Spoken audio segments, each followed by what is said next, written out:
Hey guys, it's me, Filipina Grace. Welcome back to my YouTube channel. And for today's video, magmukbang tayo. Nagluto ako ng Japanese chomai. Chomai? Grabe na pagka-chomai. Chomai?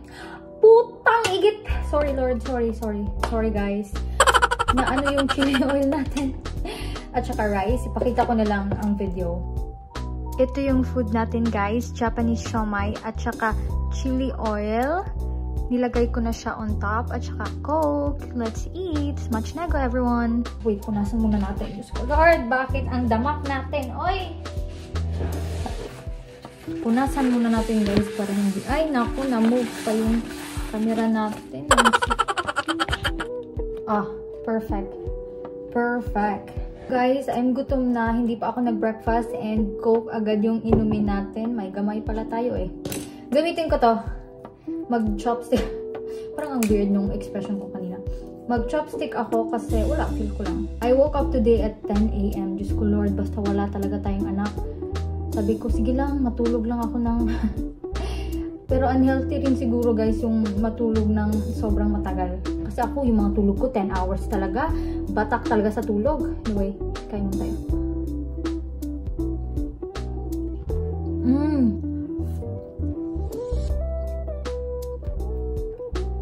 Sarap.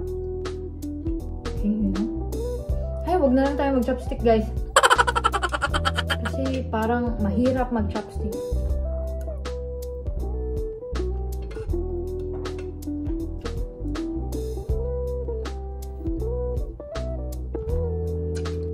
Let's drink Coke.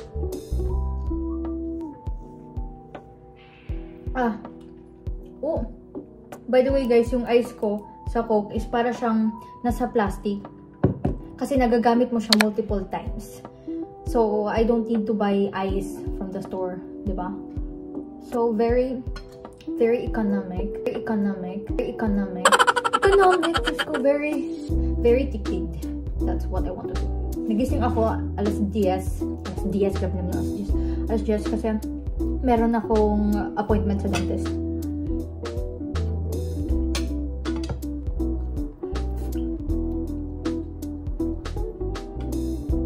Haggard naman tayo guys. Uy! Pag wala talaga tayong makeup, nakikita talaga ang pagka-haggard natin. Uy! Ano yun? Dinilaan lang. Pumunta ako sa dentist guys kasi nagpa-change ako ng braces ko. Nagpa-change ako ng color. Yung braces ko last time is light purple. Ngayon, dark purple naman yung pinalagay ko. And sarap. Sarap.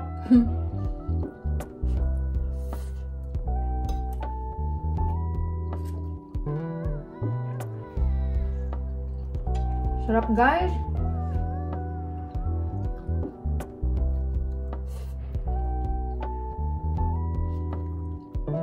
Sarap. I swear. I'm so proud of myself. So yun nga, pumunta ako sa doctor kasi nagpatay din ng braces. At saka, sinabi na rin ng orthodontist ko magkano yung pa-implant. At saka, sobrang mahal niya, guys. And, ayoko rin talaga magpa-implant, guys. Kasi natatakot ako kasi lalagyan ng hole yung gums mo. Tapos, lalagyan siya ng parang fake bone. Tapos, doon ilalagay yung fake teeth or implant. At ayoko talaga siya, guys. Kasi natatakot ako yung mga surgery, ganun, na kailangan butasan yung ano ko. Pero for aesthetic something and for dental health rin. Pero, well, I'm still using this.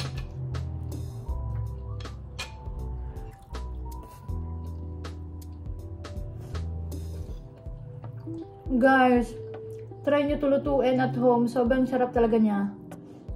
With the rice. Oh my God. Medyo masakit pa yung ano ko teeth kasi kaka-tighten lang. Medyo masakit dito na part. Pero kaya naman inguya.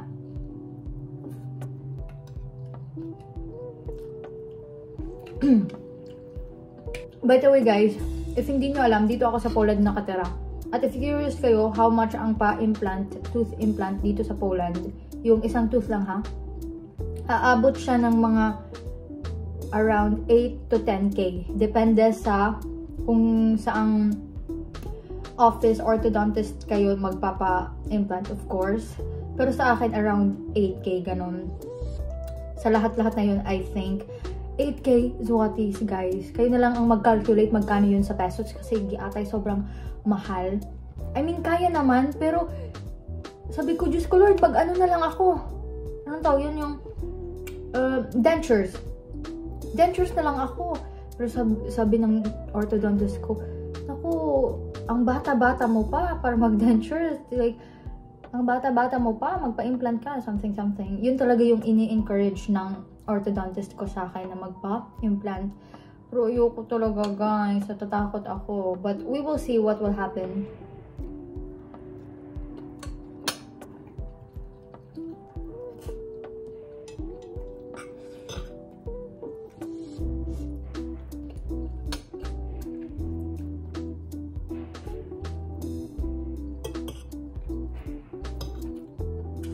Sauce. Kasi sarap ng sauce, ha. Coke, inom tayo. Wow. Refreshing.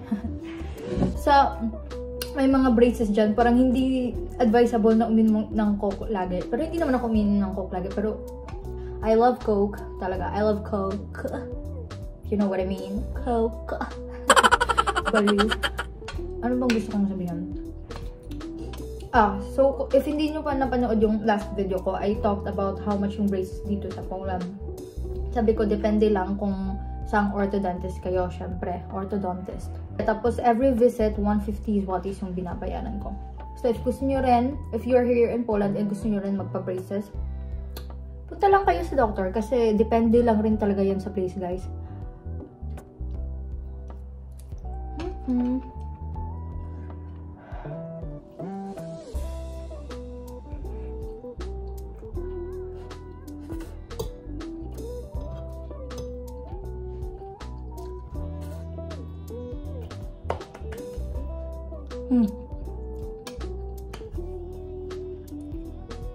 Sarap talaga, guys. Ang sarap. Perfect. By the way, guys, school ko na in a week. Yeah, more than a week. Oh my God. School ko na, and then last year of college or university ko na dito sa Poland. Kasi yung course na tinake ko is 3 years lang. So, yeah. Pang 3rd year ko na ngayon. Hindi kasi ako nagtapos sa Pilipinas, eh. Kasi, hindi ako makahintay na makita na yung afam ko na magsama kami. Kaya yun, sabi ko, ay, hindi na ako magtapos dito sa Pinas. Doon na ako sa Poland. Europe life, diba? Yung talaga mga ambisyosa talaga tayo, guys. Kaya, naningkamot jud ta. So, yeah. And birthday ko nga pala, guys, is first week ng October. Wala naman kayong pakialam, ha? Pero gusto ko lang sabihin. First week ng October at magpa-party ako. Konting party lang. Good, i-invite ko yung family ng boyfriend ko dito sa apartment namin. Luluto lang ako 2 or 3 Filipino food. Kanin. Oh wait, diba? May kanin. Yung ganun lang ba? Yung simpleng handaan lang. So, yes. Para pag school ko, ang problema. You know what I mean? I mean, hindi naman problema ang pagpapaparty. Pero syempre, kailangan mo maging host, maghanda. Ay, sabi ko, ay, imbitahin ko na lang yung parents and family ng boyfriend ko before my school para hindi ako stress. Charis. I'm so happy.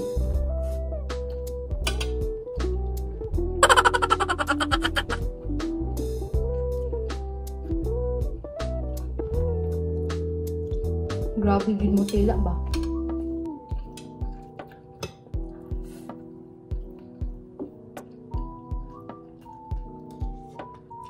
Nagluto ako nito before. Last time. Hindi nagustuhan ng boyfriend ko. Kasi yung boyfriend ko ayaw niya talaga, guys. Teka lang, yung sipon ko, guys. Tumutulo, guys. Yung boyfriend ko ayaw niya talaga ng lasa ng isda, guys. Hindi siya lumaki na isda talaga kinakain niya. Kaya ayaw talaga niya ng isda. Ito, diba? Ang nori. Diba? Parang isda ang lasa nito. Hindi parang isda talaga. Kaya ayaw niya guys. Hindi niya nagustuhan. Pero masarap siya, uy. Bahala ka liha. Pero yung Filipino siomai, sobrang nasasarapan siya. At itong chili oil, with chili oil, na sobrang anghang. Yun yung gusto niya.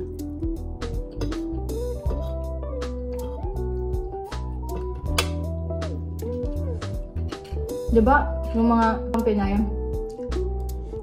pag nagluluto sila ng, yung tawag dun, ng toyo, bulad, ayaw nilang nagluluto basta nandito yung asawa nila. Kasi most foreigners, ayaw talaga nila ng bako ng bulad. Kasi malansa naman talaga, diba? Pero yung boyfriend ko, wala siyang pakialam. Nagluluto talaga ako dito sa apartment namin, bahala siya. As long as hindi naman siya kakain, di ba, amoy lang naman yan, matatanggal lang yan, sabi ko. Nagluto talaga ako guys. First time ko bumili dito ng bulad. Sige na guys, I think yun lang yung parang recent events sa buhay ko this week. And hopefully there will be more good news in the upcoming months of 2024 kasi marami talaga kaming plano ng boyfriend ko.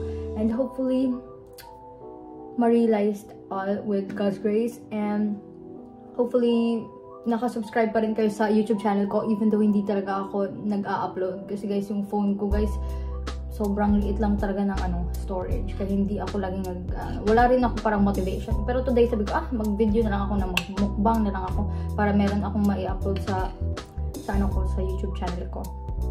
So yes, hopefully there will be more good news in the upcoming future in my life and I can share it to you guys. And oh my god, I can't wait to go sa Pinas and soon in God's grace. Thank you guys for watching this video. Hope you enjoyed it and thank you for eating with me. So see you in my next vlog. Bye! Last bite. This is for you guys. Try this. Sarap. Mata ko parang putak. Tingnan nyo na, di ba?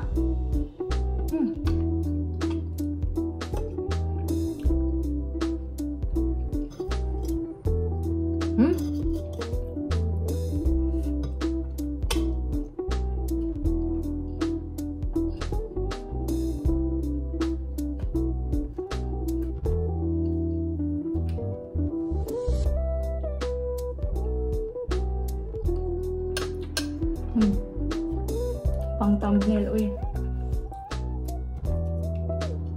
Ay, ito pala, ginawa ko ito kanina.